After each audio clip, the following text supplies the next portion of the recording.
ರಾಜ್ಯದಲ್ಲಿ ಮಳೆ ಮುಂದುವರೆದಿದೆ.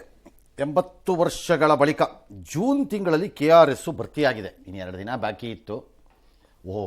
ಸರಿ ಗೊತ್ತಾಯ್ತು. ಸಿದ್ದರಾಮಯ್ಯ ಬಾಗಿನ ಅರ್ಪಿಸ್ತಾರಂತೆ. ಅದಕ್ಕೆ ಭರ್ತಿ ಮಾಡ್ಕೊಂಡ್ರ ನೋ ಪ್ರಾಬ್ಲಮ್. ಅದೇನು ಹೊಸ ಸಿಸ್ಟಮ್ಮ. ಗೋಂಡ್ರಾಯರ್ ಕಾಲದಿಂದ ಇರೋದದು. ಒಂದು ಅಡಿ ಶಾರ್ಟೇಜ್ ಇದ್ದರೆ ಹೇಮಾವತಿಯಿಂದ ಬಿಟ್ಬಿಟ್ಟು ತುಂಬಿಸ್ಕೊಳ್ಳೋಕ್ಕೆ CM ಬರೋ ಅಷ್ಟೊತ್ತಿಗೆ. ಅದೇನು ಹೊಸ ಅದಲ್ಲ. ಓಕೆ, KRSಗೆ 50,000 ಕ್ಯೂಸೆಕ್ ಇದೆಯಂತೆ ಒಳಕ್ಕೆ. ಹೊರಕ್ಕೂ ಅಷ್ಟೇ ಬಿಡ್ತಿದ್ದಾರೆ. ಬಿಡಲೇಬೇಕು, ಬೇರೆ ದಾರಿ ಇಲ್ಲ ನಿಮಗೆ. ಹೇಮಾವತಿ ಹಾರಂಗಿಯಿಂದನೂ ಹೆಚ್ಚು ಕಡಿಮೆ ಹೆವಿ ಔಟ್ಫ್ಲೋ ಇದೆ. ಅತ್ತ ಘಟಪ್ರಭಾ ನದಿ ಎಲ್ಲ ಸೇರಿದು ತುಂಬಿ ತುಳುಗಾಡ್ತಿವೆ ಎಲ್ಲವೂ. ಹುಕ್ಕೇರಿ ತಾಲೂಕಿನ ಹುನ್ನೂರು ಗ್ರಾಮದಲ್ಲಿ ವಿಟ್ಲ ದೇವಸ್ಥಾನ ಜಲಾವೃತವಾಗಿದ್ದರೆ ಹಾಸನದಲ್ಲಿ ಆರ್ಭಟ ಸಿಕ್ಕಾಬಟ್ಟೆ. ಸಕಲೇಶ್ಪುರ ಎಲ್ಲ ಕಡೆ ವರದಿ ಬರ್ತಾ ಇದೆ. ಐಗೂರು ಗ್ರಾಮದಲ್ಲಿ ಯಾವುದೋ ಒಂದು ಸೇತುವೆ ಯಾವುದೋ ಒಂದು ಕುಸ್ತು ಬಿದ್ದೋಗೋ ಸ್ಟೇಜಿಗೆ ಬಂದಿದೆಯಂತೆ. ಹೌದಾ? ಸರಿ.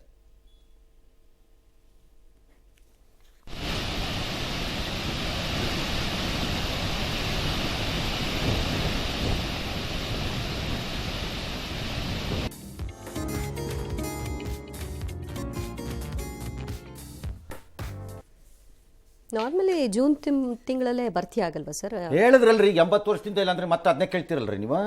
ಅಲ್ಲ ಸರ್, ಅಂದ್ರೆ 80 ವರ್ಷದಿಂದ ಅಂದ್ರೆ ಇಷ್ಟು ಸಮೀಪಕ್ಕೆ ಅಂದ್ರೆ ಕ್ಲೋಸ್ ಅಲ್ಲೂ ಕೂಡ ಇರಲಿಲ್ವಾ ಸರ್? ಗೊತ್ತಿರಪ್ಪ. ಈಗ ಹೇಳಿದ್ರಲ್ಲ 80 ಇಯರ್ಸಿಂದ ಆಗೇ ಇಲ್ಲ ಅಂತ.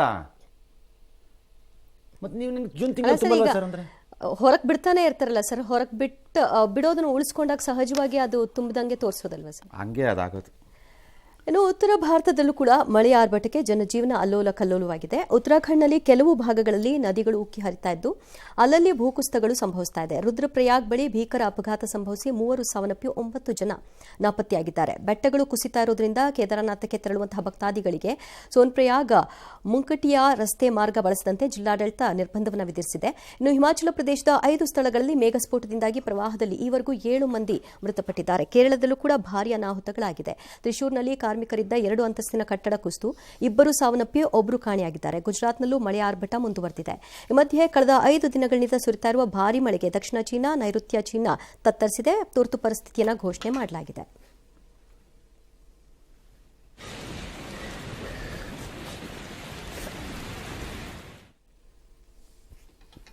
ಆದಾಯ ತೆರಿಗೆ ವರದಿ ರಿಟರ್ನನ್ನು ಕಳಿಸಬೇಕಾದ್ರೆ ಸಲ್ಲಿಕೆಯನ್ನು ತಪ್ಪು ಮಾಡಿದ್ರೆ ಅಥವಾ ಆದಾಯ ಮುಚ್ಚಿಟ್ಟರೆ ಕಠಿಣ ಕ್ರಮ ಕೈಗೊಳ್ತೀವಿ ಅಂತ ಆದಾಯ ತೆರಿಗೆ ಇಲಾಖೆ ಎಚ್ಚರಿಕೆಯನ್ನು ಕೊಟ್ಟಿದ್ದಾರೆ. ಈ ನಿಯಮಗಳು ಜಾರಿಯಾಗೋಗಿದೆ. ಸುಳ್ಳು ಕಡಿತ ತೋರಿಸ್ಬಿಟ್ರೆ, ಆದಾಯ ಮರೆಮಾಚಿಬಿಟ್ರೆ 200ರವರೆಗೆ ದಂಡ ಪರ್ಸೆಂಟ್, %24 ಬಡ್ಡಿ ವಾರ್ಷಿಕ, 276C ಅಡಿಯಲ್ಲಿ ಜೈಲು ಶಿಕ್ಷೆ. ಇನ್ನೇನೇನು ಬಾಕಿ ಇದೆ? ಕತ್ತನ್ನು ಕತ್ತರಿಸುವುದಕ್ಕೆ ಯಾವ್ದಾದ್ರು ಕ್ಲಾಸ್ ಇದ್ದರೆ, ಕಾಲನ್ನು ಕತ್ತರಿಸ್ಬಿಟ್ಟು ನೀವು ಓಡಾಡದೇ ಇರೋಂಗೆ ಮಾಡ್ತೀವಿ ಅನ್ನೋಕ್ಕೆ ಯಾವ್ದಾದ್ರು ಕ್ಲಾಸ್ ಇದ್ದರೆ ಅದನ್ನೂ ಹಾಕ್ಬಿಟ್ಟಿದ್ರೆ ಚೆನ್ನಾಗಿತ್ತಪ್ಪ. ಸುಮ್ಮನೆ ಆರಾಮಾಗಿ ಎಲ್ಲ ಬಿಸ್ನೆಸ್ ಎಲ್ಲ ಬಿಟ್ಬಿಟ್ಟು ನೆಮ್ಮದಿಯಾಗಿರ್ಬೋದಾಗಿತ್ತು. ಇನ್ನು ಮುಂದೆ ಸಣ್ಣ ತಪ್ಪುದಕ್ಕೂ ಪಾವತಿದಾರರು ದೊಡ್ಡ ಬೆಲೆ ತೆರಬೇಕಾಗತ್ತೆ. ತಪ್ಪು ಮಾಡಿದ್ರೆ ಲೆಕ್ಕ ಪರಿಶೋಧಕರ ಬಿಟ್ಬಿಟ್ರೂ ನಮ್ಮದೇ ತಪ್ಪಂತೆ. ಸರಿ, ಸಂತೋಷ, ಎಲ್ಲ ಹೇಳಿದ್ದಾರೆ, ಭಾಳ ಸಂತೋಷ. ಆ ಮೋದಿಗೆ ಮತ್ತು ನಿರ್ಮಲಾ ಸೀತಾರಾಮನ್ಗೆ ಆಷಾಢದಲ್ಲಿ ಇದು ಸ್ಟಾರ್ಟ್ ಆಗಿದೆ, ವಿಶೇಷ ಪೂಜೆಗಳು ಚಾಮುಂಡಿ ಬೆಟ್ಟದಲ್ಲಿ. ನಾಳೆ ಬೆಳಗ್ಗೆ ಒಂದು ಪೂಜೆ ಮಾಡಿಸ್ಬಿಟ್ಟು ಪ್ರಸಾದ ಕಳಿಸ್ಕೊಟ್ಬಿಡ್ತೀನಿ ಅಷ್ಟೇ. ಅವರಿಬ್ಬರಿಗೂ ನಿಮ್ಮ ಉಡುಗೊರೆ, ನಿಮ್ಮಿಬ್ಬರದು ಪ್ರೀತಿಯ ಉಡುಗೊರೆ ತಲುಪಿದೆ ಜನಕ್ಕೆ ಅಂತ. 5% ಕಟ್ಟೋ ಜನಕ್ಕೆ ಅದು ಎಷ್ಟು ಕಾಟ ಕೊಡೋಕ್ಕೆ ಟ್ರೈ ಮಾಡ್ತಿರ್ರಿ ಎಲ್ಲ ಸೇರ್ಕೊಂಡು. ಭದ್ರ ಮಾಡಿಸಿ, ಕಟ್ಟದೇ ಇದ್ದವ್ರ ಕೈಲಿ ಕಟ್ಟಿಸಿ, ಎನ್ಕರೇಜ್ ಮಾಡಿ. 95% ಜನದಲ್ಲಿ 10% ಮಾಡೋಕ್ಕಾಗಿಲ್ಲ. ಇನ್ನೂ ಯೋಗ್ಯತೆಗೆ ನಮಗೆ ಈ ದೇಶಕ್ಕೆ ಟ್ಯಾಕ್ಸ್ ಕಟ್ಟೋರನ್ನ 10% ಮಾಡೋಕ್ಕಾಗಿಲ್ಲ ನಮ್ಮ ಕೈಯಲ್ಲಿ. ಕಟ್ಟೋವ್ರ ಮೇಲೆ ಗುದ್ದು ಕೇಸಸ್ಸು ಡಿಲೇ ಆಗಿಬಿಟ್ಟು ಆಫೀಸರ್ಸ್ದು ಡಿಲೇ ಆದರೆ ಅವ್ರಿಗೂ 200% ಆಗ್ತೀರಾ ಹಂಗಾರೆ? ಇದೆಲ್ಲ ಯಾರು ಕೇಳಂಗಿಲ್ವಾ? ಯಾರು ಏನು ಕೇಳಂಗಿಲ್ಲ. ಒಡ್ಸ್ಕೊತಾಯಿರಿ. ಅದಕ್ಕೆ ನಾನು ಹೇಳಿದ್ದು, ಎಷ್ಟು ದುಡ್ಡು ಹಾಕ್ಬೇಕೋ ಅಷ್ಟು ಹಾಕ್ಬೇಕು ಈ ದೇಶದೊಳಗಡೆಗೆ. ಸುಮ್ಮನೆ ಖಾಲಿ ಮಾಡ್ಕೊಂಡು ಹೋಗ್ತಾ ಇರ್ಬೇಕೆಲ್ಲ.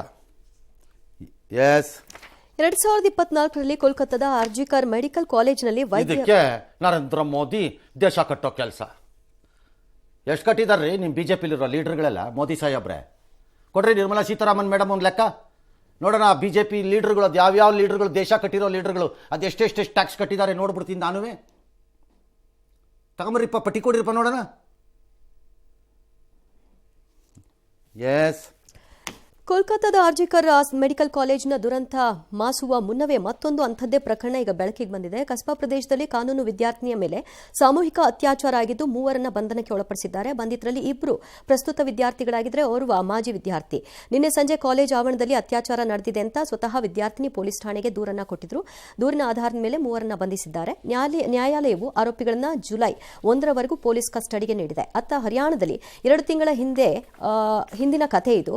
ನಾಪತ್ತೆ ಆಗಿದ್ಲು ಮಹಿಳೆ. ಆ ಪ್ರಕರಣಕ್ಕೆ ಟ್ವಿಸ್ಟ್ ಸಿಕ್ಕಿದೆ. 25 ವರ್ಷದ ಸೊಸೆ ಮೇಲೆ ಆಕೆಯ ಮಾವನೇ ಲೈಂಗಿಕ ದೌರ್ಜನ್ಯ ಎಸಗಿ ಕತ್ ಹಿಸ್ಕಿ ಕೊಂದಿದ್ದಾನೆ. ಮನೆಯ ಹೊರಗೆ 10 ಅಡಿ ಆಳದ ಗುಂಡಿಯಲ್ಲಿ ಹೂತ ಹಾಕಿದ್ದ. ಈಗ ಗೊತ್ತಾಗಿದೆ.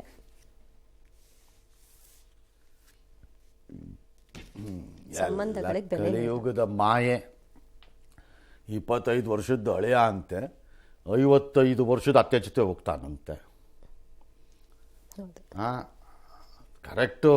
ಅದೇನೋ ಪ್ರೀತಿಗೆ ಕಣ್ಣಿಲ್ಲ ಅಂತ ಬುರುಡೆ ಬಿಟ್ಟಿದ್ದಾರೆ ಒಂದಷ್ಟು ಜನ. ಯಾರ ಸ್ಟೇಟ್ಮೆಂಟನ್ನು ಅದನ್ನು ಪ್ರೂವ್ ಬರೀ ಬುರುಡೆ ಅದು ಸ್ಟೇಟ್ಮೆಂಟ್ಗಳಂತಾವೆಲ್ಲ.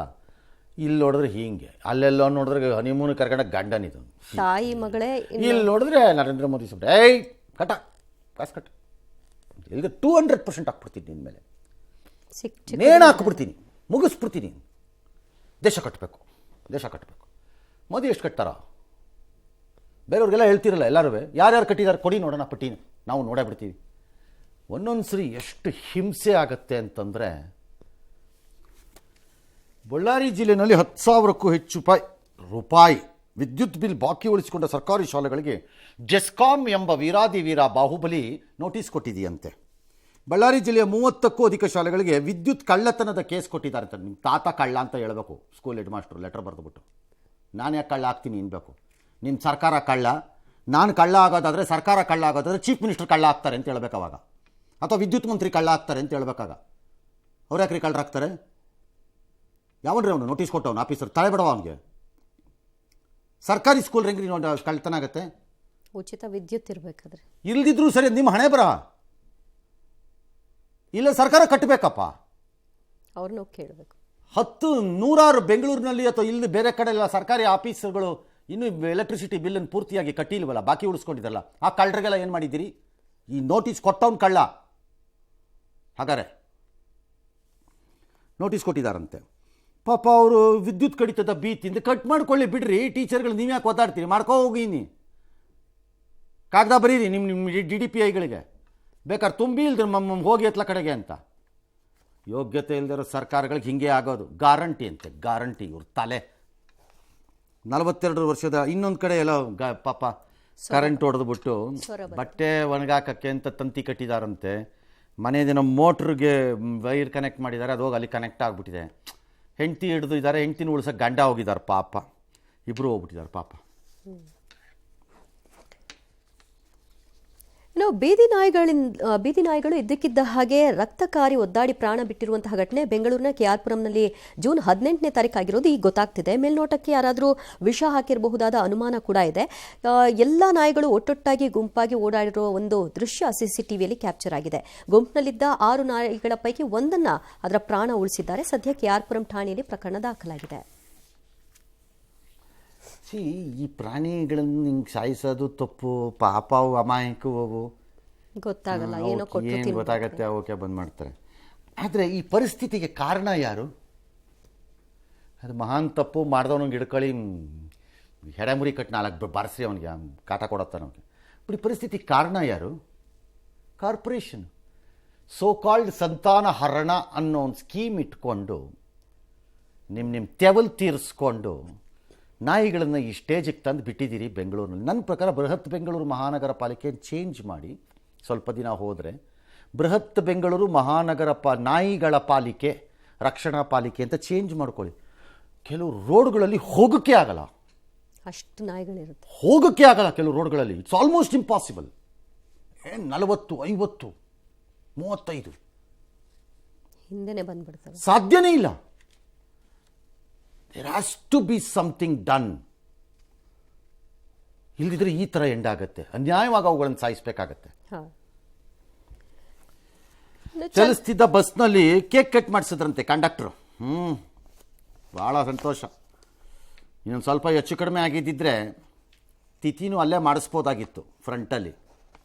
ಸಾಮೂಹಿಕ ಕೊನೆಗೆ ಎಲ್ಲ ಹೋಗ್ತಿತ್ತಂತೆ, ಬರ್ತ್ಡೇ ಮಾಡ್ಕೊಂಡಿದ್ದಾರಂತೆ. ಪ್ರಯಾಣಿಕರು ಕರೆಕ್ಟಾಗಿ ಹೋಗ್ತಿದ್ಯಾ ಅಂತೆಲ್ಲ ಹೇಳಿದ್ಮೇಲೆ ಈಗ ಜನ ಎಲ್ಲ ಬೇಕಿತ್ತಾ ಅಂತ ಹೇಳಿದ್ರು. ಏನು ಬೇಕಿತ್ತಾ ಅಂತ ಬೇರೆ ಕೇಳೋದೇನು ಬಂತು? ಮಾಡಿದ ಕಂಡಕ್ಟರ್ನ ಡ್ರೈವರ್ನ ಸಸ್ಪೆಂಡ್ ಮಾಡಿ ಮನೆಗೆ ಕಳಿಸಿ. ಕಾಮನ್ ಸೆನ್ಸ್ ಬೇಡವಾ? ಒಂದು ವೇಳೆ ಸಂತೋಷ ಪಡಕ್ಕೆ ಮಾಡ್ಕೋಬೇಕು ಅಂತ ಇಟ್ಕೊಳ್ಳೋಣ. ಯಾಕಂದರೆ ಬಸ್ಸಲ್ಲಿ ಇರ್ತಾರೆ, ಜೀವನ ಪೂರ್ತಿ ಹಿಂಗೆ ಆಗ್ಬಿಡತ್ತೆ ನಮ್ಮ ಲೈಫೆಲ್ಲ. ಸೆಲೆಬ್ರೇಟ್ ಹಬ್ಬದ ದಿನನೂ ಬಸ್ಸಲ್ಲಿ ಕೂತ್ಕೋ, ಇನ್ನೊಂದು ದಿನನೂ ಅಲ್ಲಿ ಹೋಗೋ, ಅವ್ನು ಯಾವನ ರಜಾ ಕೊಡಲಿಲ್ಲ ಅಂದ್ಬಿಟ್ಟು ಇವ್ನು ಯಾವನ ಬೈಸ್ಕೊಂಡು ಜಗಳ ಮಾಡಿ ಹಿಂಗೆ ಆಗ್ತಿರತ್ತಪ್ಪ ಲೈಫ್. ಸೈಡ್ಗೆ ಹಾಕಿ 5 ನಿಮಿಷ ನಿಲ್ಲಿಸ್ಬಿಟ್ಟು ಒಂದು ಕೇಕ್ ಕಟ್ ಮಾಡಿ ಆ ಬಸ್ಸಲ್ಲಿರೋರ್ಗೂ ಒಂಚೂರು ಕೊಟ್ಬಿಟ್ಟು ಎಂಜಾಯ್ ಮಾಡ್ಕೊಂಡು ಮುಂದಕ್ಕೆ ಹೋಗೋದು ಏನಾಗುತ್ತೆ? ಏನು ಬಿಡ್ದಿರೋ ರೋಗ ನಿಮ್ಗಳಿಗೆ? ಅದು ರನ್ನಿಂಗಲ್ಲಿ ಇರಬೇಕಾದ್ರೆ ರನ್ನಿಂಗಲ್ಲಿ ಏನು ಸೂಪರ್ ಮ್ಯಾನ್ಗಳು. ಎಸ್, ಹೆಂಡತಿ ವಿಚ್ಛೇದನ ಕೊಟ್ಟಿದ್ದಕ್ಕೆ ಕೋಪಗೊಂಡ ಗಂಡ 67 ವರ್ಷದ ವ್ಯಕ್ತಿ ರೈಲಿಗೆ ಬೆಂಕಿ ಹಚ್ಚಿರುವಂತಹ ಘಟನೆ ದಕ್ಷಿಣ ಕೊರಿಯಾದ ಸಿಯೋಲ್ನಲ್ಲಿ ಆಗಿದೆ. ಸಿಯೋಲ್ ಸುರಂಗ ಮಾರ್ಗದಲ್ಲಿ ರೈಲು ಸಂಚರಿಸುವಾಗ ಏಕಾಏಕಿ ಪೆಟ್ರೋಲ್ ಸುರಿದು ಬೆಂಕಿ ಹಚ್ಚಿದ್ದಾನೆ. ಘಟನೆಯಲ್ಲಿ 6 ಮಂದಿ ಪ್ರಯಾಣಿಕರು ಗಾಯಗೊಂಡರೆ 23 ಮಂದಿ ಉಸಿರಾಟ ಸಮಸ್ಯೆಯಿಂದ ಆಸ್ಪತ್ರೆಗೆ ದಾಖಲಾಗಿದ್ದಾರೆ. ಸದ್ಯ ಅವನನ್ನು ಬಂಧಿಸಿದ್ದಾರೆ. ಇವತ್ತು ಆಷಾಢ ಶುಕ್ರವಾರ ಮೈಸೂರಿನ ಚಾಮುಂಡಿ ಬೆಟ್ಟಕ್ಕೆ ಸಿಕ್ಕಾಪಟ್ಟೆ ಜನ. ಅಯ್ಯಪ್ಪ, 2 ಗಂಟೆಯಿಂದನೇ ಮಧ್ಯರಾತ್ರಿಯಿಂದನೇ ಬರ್ತಿದ್ದಾರಂತೆ ಚಾಮುಂಡೇಶ್ವರಿ ದರ್ಶನ ಪಡೆಯೋಕ್ಕೆ. ತಾಯಿ ಅಲಂಕಾರದಲ್ಲಿ ದರ್ಶನ ನೀಡಿ ಮಾಡಿದ್ದಾಳೆ. ಅಹಮದಾಬಾದ್ನಲ್ಲಿ ಜಗನ್ನಾಥ ಯಾತ್ರೆ ಮಾಡ್ತಾಯಿದ್ರು. ಆವಾಗ ಅವನು ಗುಂಡೊಡ್ದು ಅವನೇನೋ ಮಾಡಿರ್ತಾರೆ ತರಲೆಗಳು. ಆನೆಗಳೆಲ್ಲ ನಿಯಂತ್ರಣ ಕಳ್ಕೊಂಡು ಓಡಾಡಿವೆ. ಪುಣ್ಯ ಕಂಟ್ರೋಲ್ ಮಾಡಿದ್ದಾರೆ, ಯಾರಿಗೂ ಏನೂ ಆಗಿಲ್ಲ. ಇನ್ನು ಅರಣ್ಯ ಇಲಾಖೆ ಸಹಾಯದಿಂದ ಅದೆಲ್ಲ ನಿಭಾಯಿಸಿದ್ದಾರೆ ಅಲ್ಲಿ. ಇನ್ನು ಒರಿಸ್ಸಾನಲ್ಲಿ ಅದು ಮೂಲ ರೀ, ಇದು ಯಾವುದು ಅಹಮದಾಬಾದ್ ಅಲ್ಲ ರೀ, ಮೂಲ ಅದು ಪುರಿದು ಅದ್ದೂರಿ ಆದಂಥ ಜಗನ್ನಾಥ ಯಾತ್ರೆ ಭಾಳ ಚೆನ್ನಾಗಿ ನಡೆದಿದೆ. ಅದು ಯಾತ್ರೆ ಅಂದರೆ ಅದನ್ನು ನೋಡೋಕ್ಕೆ ಹೋಗಿ, ಯಾವ ಅಹಮದಾಬಾದ್ ಎಲ್ಲ ನೋಡೋಕೆ ಹೋಗ್ಬಿಟ್ರಿ, ಅಲ್ಲಿಗೆ ಹೋಗ್ರಿ, ಎಲ್ಲ ಒರಿಸ್ಸಾ. ಎಸ್.